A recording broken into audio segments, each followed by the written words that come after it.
നമ്മൾ സംസാരിക്കുമ്പോൾ സ്ഥിരമായി ഉപയോഗിക്കുന്ന കുറച്ച് ചോദ്യങ്ങളുണ്ട്. ചെയ്യാറുണ്ടോ, പറയാറുണ്ടോ, പഠിക്കാറുണ്ടോ എന്നിങ്ങനെ. ഈ ചോദ്യങ്ങൾ എങ്ങനെയാണ് ഇംഗ്ലീഷിൽ ചോദിക്കുന്നത്? ഇന്നത്തെ വീഡിയോ ഈ ചോദ്യങ്ങളെ കുറിച്ചാണ്. അപ്പോ നമുക്കും പഠിക്കാം ഇത്തരത്തില് ചോദ്യങ്ങൾ ചോദിക്കാൻ. അവൻ ദിവസവും പഠിക്കാറുണ്ടോ? അവൻ ദിവസവും പഠിക്കാറുണ്ടോ? നമ്മൾ ചോദിക്കാറുണ്ടല്ലേ, അങ്ങനെ ചെയ്യാറുണ്ടോ?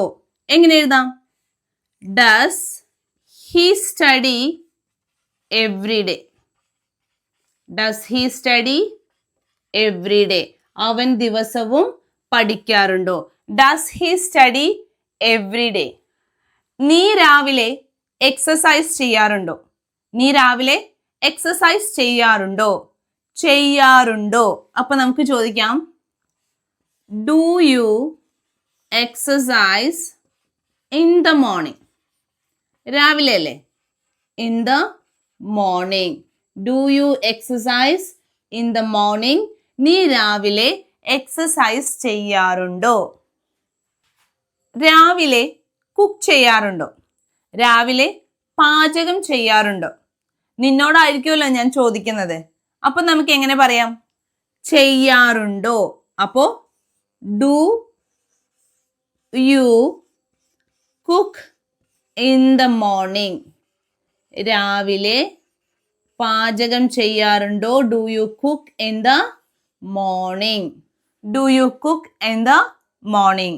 നീ രാവിലെ പാചകം ചെയ്യാറുണ്ടോ? Do you cook in the morning? നീ ഹോംവർക്ക് ചെയ്യാറുണ്ടോ? നീ ഹോംവർക്ക് ചെയ്യാറുണ്ടോ?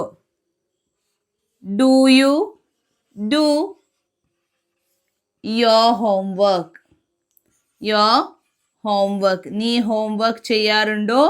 Do you do your homework? അവൾ സിനിമ കാണാറുണ്ടോ? അവൾ സിനിമ കാണാറുണ്ടോ? കാണാറുണ്ടോ. നമുക്ക് എഴുതാം, Does she watch movies? Cinema കാണാറുണ്ടോ? Does she watch movies? അപ്പോ കാണാറുണ്ടോ, ചെയ്യാറുണ്ടോ, പഠിക്കാറുണ്ടോ? Does അല്ലെങ്കിൽ do.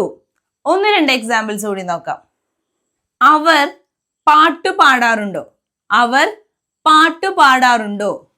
Do they sing songs? അവർ പാട്ട് പാടാറുണ്ടോ? Do they sing songs? നിങ്ങൾ എല്ലാ വർഷവും യാത്ര പോകാറുണ്ടോ? നിങ്ങൾ എല്ലാ വർഷവും യാത്ര പോകാറുണ്ടോ?